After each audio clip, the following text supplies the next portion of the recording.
Well, hey, we are back with our guest. Are we bringing the guest on right now? Yes, we are. Okay, our guest today grew up in Hawaii and enjoys serving the community. He is one of the youngest legislators in the state and serves on different committees. Within the medical community, he served as a chaplain and ethics committee member for hospice. He currently serves as adjunct faculty with multiple schools and colleges on the island and a pastor with Foursquare. Please welcome back our guest, Dr. Elijah Pierick. Aloha. Good to see you guys or hear you guys. It's an honor to be on the air. All righty. Right. Welcome back. Welcome back. So what, let's just, we like to just get to it right from the beginning right when we have our guests on. What, being in the legislation for the state of Hawaii, what would you say is one of your major initiatives? What are you hoping to achieve? Yeah, well, thank you so much for the opportunity to be on this show. To answer the question, it would be to help the economy in the state of Hawaii and to help with the health of our state. So regarding economy, that's decreasing taxes. I've introduced bills to eliminate state income tax, corporate income tax, switch from GET tax to sales tax, to eliminate estate tax and capital gains tax. So those are all things that hurt our economy.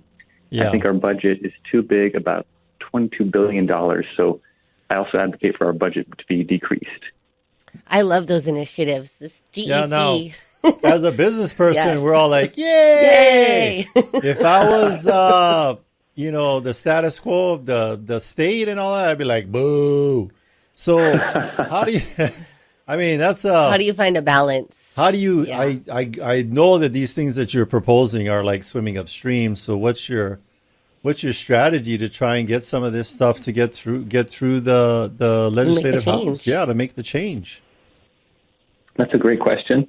If we look at the history of our state, in the past 10 years or so, we've only had bills pass from the majority party. I represent the minority party. Yeah. So it's almost impossible to pass a bill on this ratio of minority to majority members right now. Uh-huh. So the strategy right now is kind of I wouldn't say it's impossible, but it's bleak to think that one of my bills will pass because I'm from a particular party. So the goal then from there is to grow the party so that we have enough votes to pass the bill. And so that would be, if I do a good job now, it'll encourage other people to join the movement that wants to make our state better. Yeah, and we do know that, I forgot where I heard it, but the only constant is change. But people get kind of like, I mean, one of the questions that I do ask of legislators is like, for me as a lay person, a constituent, out and about in the community, could you give an example of something specifically that you might be working on or have had success with that for just the average everyday Joe going about life would say, hey, that's helping me? Usually those things are very like house specific or neighborhood specific. So recently somebody in Lower Eva Beach, not even my district, but he called me because he met me and said, you know what, you gave me your phone number. I'm going to ask you to help me. Yes. And his neighbor's dog, I guess, has the process of nature that works with him. And it's beginning to smell to my other guy. Yeah. And so he called me and said, hey, man, can you do something about my neighbor? So we called the health department and asked them to send out somebody to inspect the health level of the air to see if, a law can be enforced for the other neighbor to clean up after his dog. That's something that's so simple, but it makes a big impact when it gets accomplished. So that resident is very grateful that I'm advocating for him with that regard. Other times it's like unemployment or benefits with the SNAP program. Even though it's not necessarily the legislator's job to advocate for people to get their program, and their assistance, there's people that work in those departments.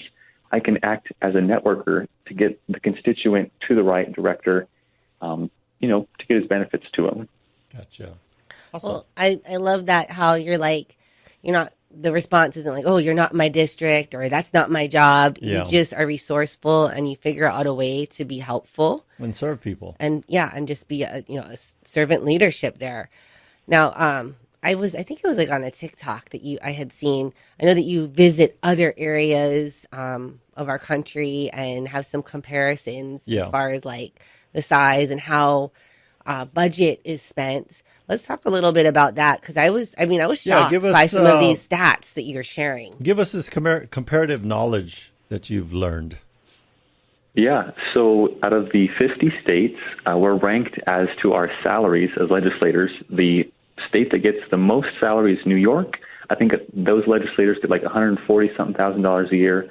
Second is California, with a little bit less than that. And then number 6 is Hawaii. $72,000 a year we get to, in my opinion, make the state worse, because at the end of session, are there less potholes? Are there less homeless? Does people think that the government is less corrupt? Are our kids smarter compared nationally to testing scores? Yeah. And I'm not seeing an improvement in all those things.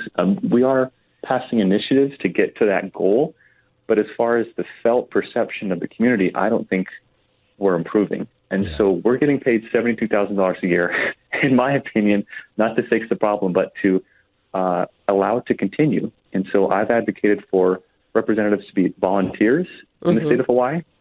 And that doesn't make me very popular at the Capitol, but I think it's the right thing to do. So who are you modeling that after? I know there's another state that has, it's a pretty healthy economy, and that's what they do. Yeah. Or what have you seen? Yeah.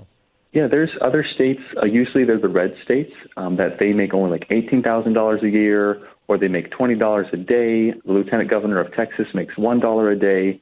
And so those models, I think, invite servants to serve there. One of the rationale for the city council to get a 64% pay increase this year was that it would attract people that could do the job because they could afford it. Yeah. I disagree with that model.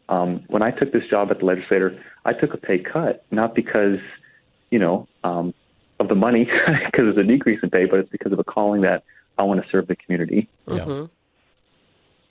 Gotcha. And then as far as the, moving forward, what do you see that's happening or going to be coming up for, I know a lot of times some of these initiatives come up for public vote. Is there anything coming down the pipe for that, for the public to chime in on? Yes. So recreational marijuana has been a discussion topic in the legislature for several years. There's rumors that the majority caucus, the Democrat caucus, wants to let it be legal in Hawaii. I'm very much against that, because if we look at Colorado, once recreational marijuana became legalized, crime spiked. Sometimes 14 times it increased in certain areas. Wow. So when I went door to door to some 18,000 homes last year to campaign, a lot of people told me that they want me to decrease crime in Waipahu and Ewa Beach. Yeah. And if we look at comparative states and how their crime increased, recreational marijuana is the way to do it. So you can count on me to vote no for recreational marijuana. Yeah. And something that our minority caucus is thinking about doing is putting recreational marijuana on the ballot for all voters to talk about, versus letting the majority of legislators, direct that decision. I recently put out a survey to all of my homes in District 39, and about 60%, maybe 70% voted against legalizing recreational marijuana. And then that's of those who filled out the survey response. Yeah. So my community seems to say vote no, and that might potentially in 2024 be on the ballot for everybody to talk about. Gotcha. And then is there any other hot topics that are coming up besides the marijuana? When's the next vote for for the political positions? Yeah. So November 7, 2024 will be the general election. August 2024 will be the primary. And so everybody please vote. Vote your conscience, vote your values, and vote on the person's integrity. If they have a record of saying one thing, voting another thing, I encourage people not to vote for that person. How do you find these? How do you find out about these records? It doesn't seem like it's like, can you just Google it? Easily, available. Like, where's the best place to find this? Google. Yeah, everybody get out their phone and type in Hawaii Public Access. And that's a department inside the legislator, and they have records of me and all of my colleagues and what we voted on. And you can call them or email and say, hey, I'd like a record of all of Elijah's voting. And they can email that to you in a PDF. They can also coach you on how to read that record so you can understand what it is. You can also talk to different political action committees or lobbying groups and ask them, hey, what's Elijah's voting record on issues like you fill in the blank. Yeah. And they can give you insight on that. One group that I recommend is called Hawaii Family Forum, and they lobby. They basically encourage legislators to vote yes or no on bills, and they have a pretty good grasp on how my colleagues and I vote, and they can give the public those records, hopefully. Yeah.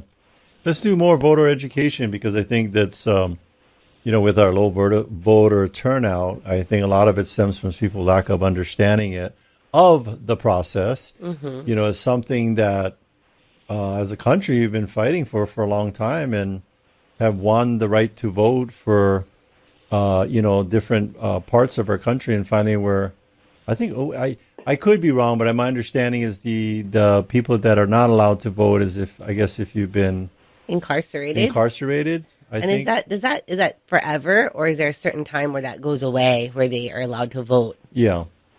Are you aware? In other states, I believe that's the case, but in Hawaii, you can have a felony. You can have a felony and still vote. Oh, wow. Okay, that's good to know. Yeah. And because people may be thinking that they misinformed. Can't. Yeah, we were hearing have their voice. Yeah, we were hearing actually in the sauna at the 24-hour fitness. Yeah. Someone talking about that, because I guess he was classmates with Augie. I was like, oh, you should vote for him. And he said, maybe he's misinformed. No. He says, I can't. I just got out of being incarcerated. Yeah. So the other thing, explain to people the difference between the general elections and the primaries. Yeah, so the primary election is to select the top candidate of a political party. In Hawaii, we mostly have two parties, Republicans and Democrats. So when I ran for office in 2023, I ran against another Republican trying to win the Republican primary. Mm-hmm. And then once I won that, I went up against my Democrat opponent, who he himself won his Democrat primary. So he and two others were vying for that position. Uh-huh. He got more votes in the primary election. And so then it was he and I in the November general election. And then I get to serve the people in this way now. Yeah. Awesome. And for people that are, citizens out there in the world and say, hey, I want to get into politics. What would be your advice to that person?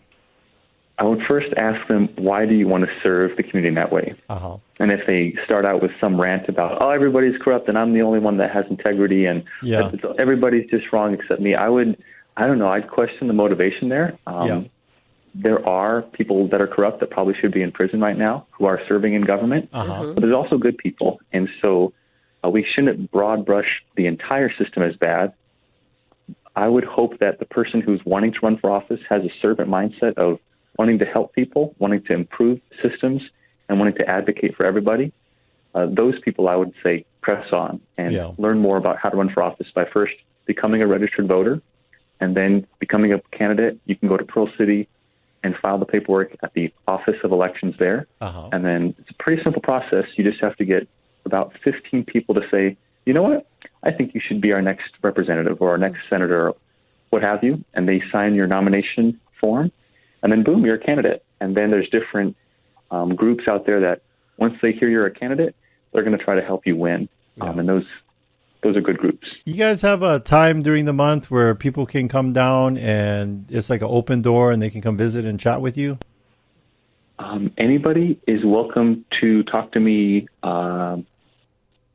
regarding campaign stuff. They can just email me at oahudata@gmail.com. Okay. Again, that's oahudata@gmail.com. Uh-huh. And so that's the campaign side. If they want to connect with me on a legislative side, so the state of Hawaii, they can call me. My work phone number is 808-586-8490. So that's going to be state of Hawaii related conversations to that phone number, not campaign conversations. And I'd love to connect with everybody. Awesome. Adrian, any final questions? Well, I would just say we're going to be wrapping the show up. So if there's anything that we did not touch on that you wanted to touch on, let's do that now before we say goodbye. Yes. Yeah. Yeah, I would say to the people of Hawaii, there is hope, that there is room for change, and that there's a movement in our state that can improve us and help us go in the right direction. With costs of living increasing, with groceries becoming more expensive, with our cars breaking down because of the poor roads, we see where it is now, and we know where it has been. And our state was more economically prosperous. Our roads were better, and our people were more friendly. There was a time when crime wasn't as high, and we can get there again. And I'm not going to lose hope. And I believe that we can all together band together to make our state better. And I will translate what you just said into one sentence in Pidgin. If you don't vote, don't grumble. So go make a difference to your vote. Go out for office. Go to support your legislators that you want to support that are making a change. Go volunteer. Go volunteer. Yeah. You know, change starts with you, folks, not pointing the finger at everything else under the sun. Take responsibility for our community, our Aloha State. And there's a song from church. Go make a difference. You can make a difference. So anyway. Well, thank you. Thank you for coming back on the show and for all the helpful information for our listeners. Yeah. Thank you both so much. It's an honor. Thank you, Dr. Elijah. Thank you. Aloha. Alrighty. Aloha. Aloha.